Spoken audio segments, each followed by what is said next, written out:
I left my fiancé for a wealthy client who made me feel special, but when he blocked me, I realized I traded a lifetime of love for a moment of validation. I hit send on the text while Jake's cologne was still on my skin. I need a month to decide if you're worth it. My hands shook as I typed it, sitting in Jake's apartment at 2 a.m. while my fiancé David slept alone in our bed, probably clutching my pillow like he always did when I worked late. Except I wasn't working. I was deciding between the safe choice who'd loved me for 7 years and the executive who made me feel like I deserved more than a 3-bedroom suburban future. David and I had been together since college. 7 years. The ring had been on my finger for 8 months, wedding planned for spring. He was perfect on paper, stable job, loved my family, would die for me. But my friends kept showing me their boyfriends' Rolexes, their trips to Dubai, their proposals at the Eiffel Tower. "You're settling," my best friend Mia said every wine night. "You're too pretty for middle management." Social media made it worse.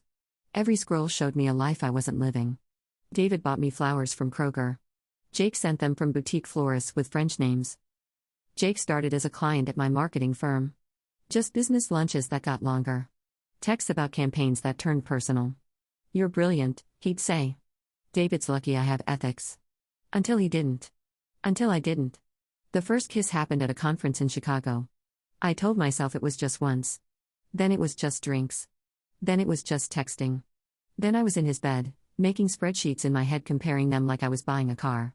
Jake made $400K. David made $65K. Jake had a Porsche. David drove a paid-off Honda. Jake made me feel chosen. David made me feel safe. My daughter Emma was 6. David's daughter, really, since I'd been checked out for months. He did bedtime stories while I worked late. He did Saturday morning pancakes while I went to yoga. She started calling him for homework help instead of me. I told myself kids adapt, that she'd be fine, that Jake would buy her better things. I ignored how she stopped running to greet me. How she'd look at David with worried eyes when I'd snap at him over nothing, building my case for why I deserved better. The text back came instantly, "Take all the time you need." That was it. No begging. No questions. No fight. I waited for more, for him to break, to prove he needed me. Nothing. Jake was kissing my neck, telling me I'd made the right choice, but something cold settled in my stomach. I drove home at dawn, expecting David to be destroyed, maybe drunk, definitely crying. The house was empty. His ring was on the kitchen counter next to a note, "I'll respect your need for space." Emma's at my mom's. "Your things from my office are in the garage." His handwriting was steady. Not even a shake.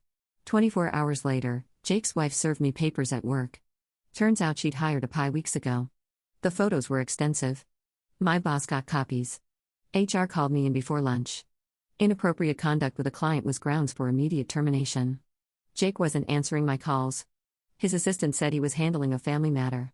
I drove to David's mom's house. She looked through me like I was a ghost. Emma doesn't need confusion right now. The door closed. My daughter was 15 feet away and I couldn't reach her.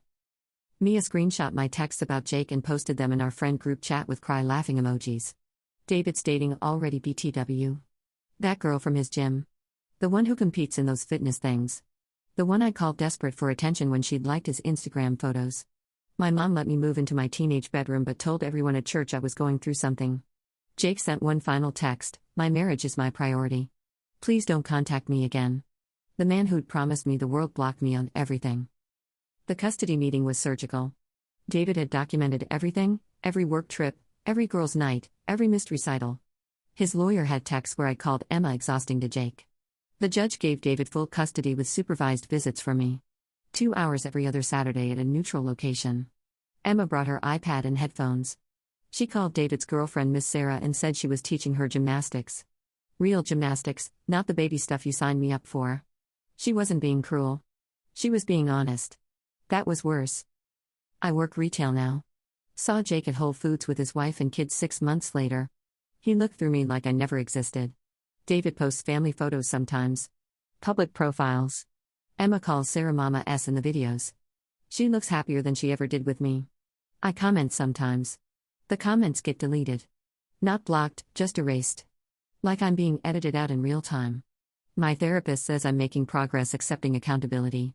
I tell her what she needs to hear. Last week was Emma's 7th birthday. I wasn't invited.